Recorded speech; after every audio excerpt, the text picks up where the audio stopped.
Hey y'all, welcome back to another episode of the Ashley Williams Show. And it's just me today. We have another solo show for y'all where I share some little tidbits that can help you get through this season that you're in or the next challenge that you may be facing.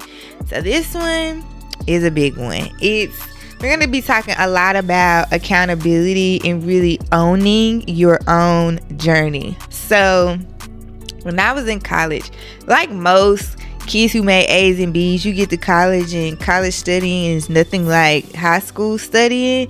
And I got all the letter grades in college, A through W. If there was a grade to give, I got it. So I went through this season of feeling like my life was over. I was never going to get a good job. If I wanted to go to grad school, wasn't no grad school ever going to accept me. Like, I went through that whole phase. And my older cousin, hey Boosie, if you watching this, was like, girl, get a grip. Like, who cares about your college grades? Like, get over it. So she suggested that I read this book. And at the time, I read the book, but I didn't get much out of it.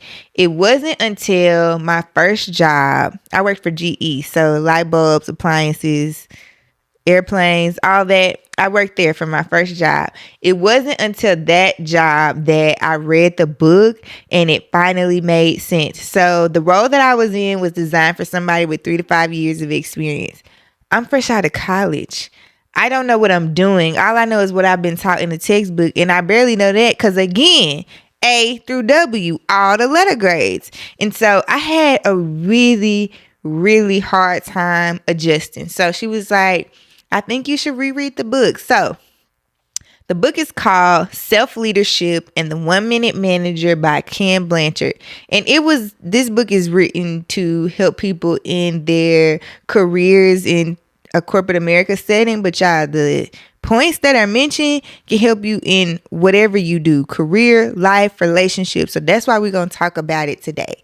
Having accountability, taking accountability for yourself, regardless of what's happening around you, and really owning your path, being the author of your own story and not letting anybody else do that for you. So there's 7 principles that are mentioned in this book, and I'm going to share them with y'all today. So this isn't something that I came up on my own. It's a book I read that I think everybody could benefit from reading. So the first principle in the book is people are not mind readers. And you may hear that and be like, duh, duh, people are not mind readers. But when you're in a situation, sometimes you come in with assumptions that people know what you're thinking, people know what you want, people know what your expectations are. Case in point, I'm not telling that man what I want. He should already know. How he know? You ain't told him. Or my manager is not helping me. I don't understand this work. Well, did you tell your manager that they weren't helping you? Did you tell them that there was a lack of understanding? They should know. They never taught me. True. But until you communicate clearly and effectively what you want from people, they are not automatically going to understand what it is. And so you can't then be like, well, I'm not doing well, or this isn't working for me, or I don't want to do this anymore, because you have not given the other party or person, place, or thing the opportunity to understand what it is that you really need for them. So people are not mind readers. Stop making assumptions about how people feel and effectively communicate your needs, your wants, your expectations of other people, and give them the opportunity to agree or disagree, opt out or in. So sometimes you can communicate your needs and expect people to be okay with it. You got to be okay with the fact that they may say, this isn't for me, or I cannot help you. And then you got to course correct and pivot. But people can't read your mind. So communicate. That's a big one. The second one is my personal fave, and it's called elephant thinking. So elephant thinking is the idea of, when elephants are babies, so they're not as large, or don't they weigh a few tons? Elephants, once they reach their full capacity, weigh a few tons. But when they're babies, obviously they're not that big. So I don't want to use the word captive, but when they're being trained and they're little, they tie the elephants to a pole with some sort of string or mechanism. And when they're babies, the elephants try and try and try to break away from these poles, but they can't. So when they grow into their full size, obviously they can snatch the whole pole out of the ground and go and be free. But because of those times that they tried and tried and tried when they were younger, they never had the desire to try again, because they're using that experience to limit them in the future. We do that all the time, right? Like, we get scared of failure because we tried something and didn't work. Oh, I don't want to fail again. Oh, I don't want my heart broken again. I'm not getting married. I don't want a man, or whatever it is. Oh, I want this new job, but I didn't get that one, so I'm just going to stay in this role until somebody tells me to move. No, you cannot let past experiences define you. You can't let them paralyze you. Like, we had Evan on the show, and his episode went live, and he said, I don't even use the word failure, just because mentally it conditions you to think that this instance of your life was wrong and it had a negative impact, which it might have, but you can't allow these negative experiences to prohibit you from going forward in the future. And so you may not always get it right. You're going to make mistakes. You might make the same mistake more than one time, but you can't sit in that, right? Like, what is it that this situation has taught me? What can I learn from this? What do I need to improve? I realize I keep making this same mistake. I don't have all the resources I need to fix it. So who do I need to call? What do I need to learn? Who can I run to? Right? But the point is, stop letting fear paralyze you. Get up. Get up. If at first you don't succeed. Hey. This the theme. That's the new. We need to get rights to the song, G, because I'm always singing it. You know? If at first you don't succeed, pick yourself up and try again. So, don't think like an elephant. If it didn't work the first time, do it again. Try something new. Call somebody. Ask for help. But don't be like an elephant. So the second principle is another favorite. I told you I love this. I love this book. So the second, or that's 3. I'm on 3. The third principle is called cycles of power. So I've had a mentor. He was really great. And the first time we met, he said, Ashleigh, what's your superpower? Superpower. I don't know. I'm Ashleigh. I am the superpower. Right? Do y'all remember on Black Twitter when they said all the black people were getting their superpowers? Y'all remember that? Wow.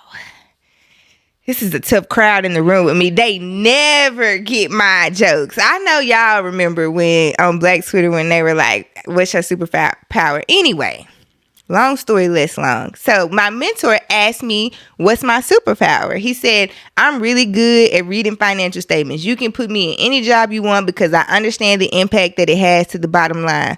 I'm like, that sound good, but that ain't me. That is not me. Don't ask me. I don't know. I ain't been an accountant in years. But what my superpower is the ability to connect, inspire, and motivate people. I can do that all day, every day. That's my thing. That's the gift that God has given me. You got to understand what your thing is. It doesn't matter what it is. It doesn't matter if it looks like anybody else's. It's supposed to be unique to you. And that is how you influence change in your own life. A lot of times you trying to do what somebody else is good at, and that ain't where God's graced you. Oh, this person is selling a course. Oh, this person is a stylist. Oh, this person is an entrepreneur. So I'm going to go do that. And it's not working for you, right? Like, we going back and you're failing at it because that ain't what you're supposed to be doing. You have to identify what you're good at. And this book talks about the different cycles of power, right? There's power of people, power of talent, skills, resources. But the point is, you got to identify what your power is and how you use that to get forward. So how do you apply this, right? Like, at work, I talk about how I'm an IT auditor. I'm good at the job. I do well at it. But the task, the technical part is not why I excel at my job. I excel at my job because I do a really good job, I keep saying it, of explaining technical ideas to non-technical people. That don't mean I'm a really great IT auditor. I just am able to connect with people, and that's how I win. So you got to figure out how to use your power to get to where you're trying to go. And I want to stress this enough. Like, I feel like we all try to be copycats of each other.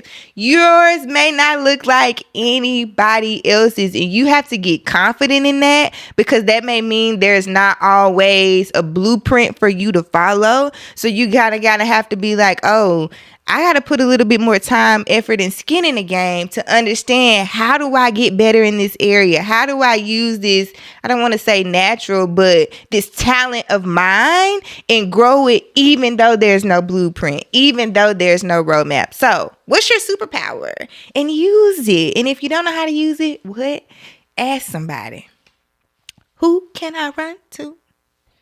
The next one. So the next principle that the book talks through is diagnose yourself.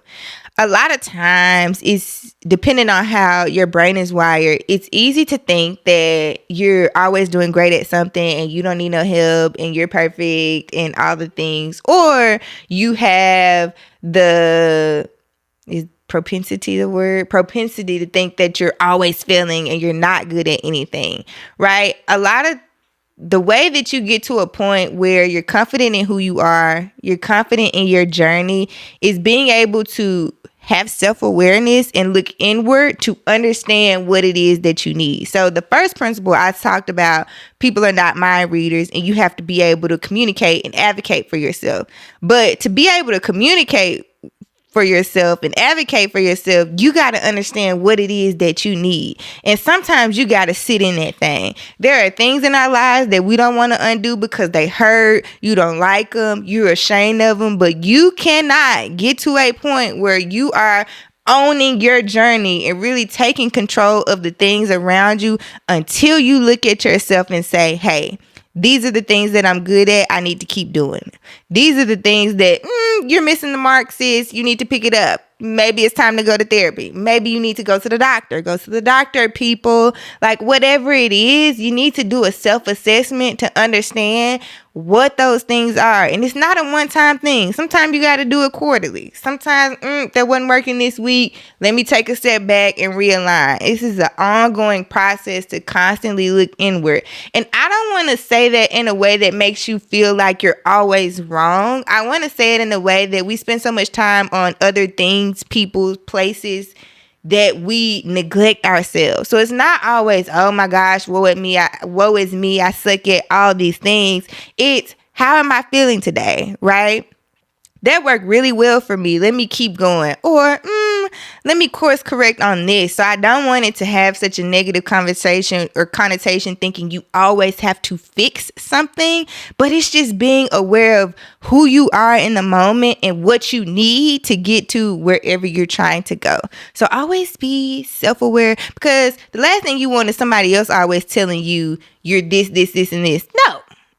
I believe who God says I am. And the only way you know who God says who you are is if you've sat down and understand what he's saying about you and who you are in him.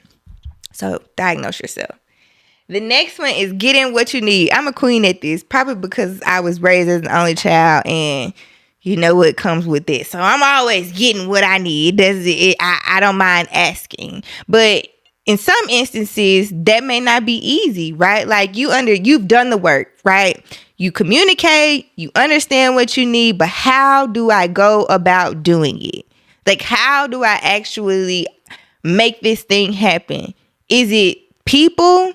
Is it an enhanced skill set that I need? Whatever it is, you have to be on top of it. You have to take the first step in saying, I know what it is that I need. Now I need to figure out how to do it. I think a lot of times we kind of just wait for things to happen to us. I know I was on my way to to the studio to record a couple weeks ago, and I got pulled over because my tags were expired. I know I needed my tags.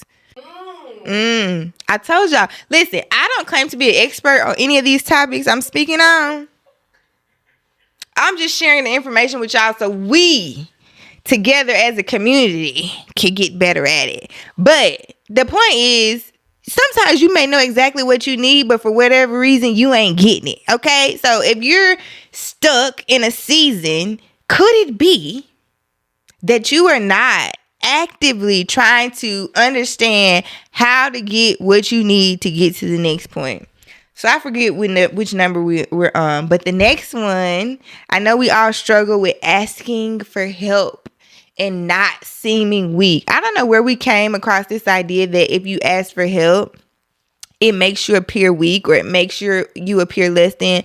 No, there's so much power in asking for help. Like, you can't run this race alone. Life is hard enough. Try doing it by yourself, child. You're going to be stressed out in somebody's hospital. Lean on your community. And it may not be, we go out every weekend or we talk on the phone every day or you send this person money, vice versa. Whatever it is, however you find fellowship and community, identify what that is and lean on people, right? Like, don't be afraid. If you got people in your life that you consider friends and family, you are doing yourself a disservice if you are not utilizing them, right? And everybody can't fill every gap, right? But just don't do this by yourself or friends. Everybody don't have to be, associates, co-workers, anybody. Like, figure out how you can put people together to help you get to the next place. So I call it my board of directors. Some people on that board are my very close friends. Some people are my family. Some people are my mentors. Some people are associates I just call when I need this X, Y, and Z, right? Like, how can you put together a conglomerate of people that you can always call on so that you're never waiting on somebody else to make a decision for you in your life or change the trajectory of what you're trying to do. And the last one, right? Because we just list all these things, there is no excuse. There are always going to be external factors that are happening that you cannot control, but there's no excuse as to why you are letting those things prohibit you from doing what you know you're supposed to do. It was a hurricane. Some people had the option to evacuate. Those that didn't, like, okay, if I can't evacuate from a hurricane, what can I do to at least prepare myself in this moment? No excuse, right? So, like, don't always blame whatever is going in your life and having a woe is me attitude, because then that only just puts you in a position where you're giving somebody else power or something else power over you. And the only person that has power over you should be, if depending on your belief, mine is God, it's God. So take back your power. Stop giving all of these things excuses and live your life, child. Live your life. So I've given y'all all of this information on how to own your journey and how to be accountable for the things that are happening in your life. And like I mentioned, I'm no expert on any of these topics. I share these things as I'm in the midst of them, as I'm growing and learning about them with you. And so I think there are some things that I do really well. Like, I'm always going to get up and go to work and do well, right? Like, I don't have to think about that. There is a schedule that's set for me that I have to follow. The things that take a little bit more effort on my part where I'm not holding myself accountable, for example, is the show. Courtney's here. Courtney does a lot of work for the show, but she just need me to do my part. And my part ain't even that big. And I may do it on a Monday. I may do it on a Wednesday. I may do it on a Thursday, right? But that don't just affect Courtney. That affects me and my goals for the show. And so thinking about how to hold myself accountable, I have to look at the bigger picture. What is the bigger picture? What are you trying to get out of this? If you don't do that, these are the things that are going to happen. You will not be successful in it. It is not going to go the way that it's going to go. So that's what motivates me. And that's how I have to hold myself accountable is fear. Like, if you don't do this, this thing is going to happen.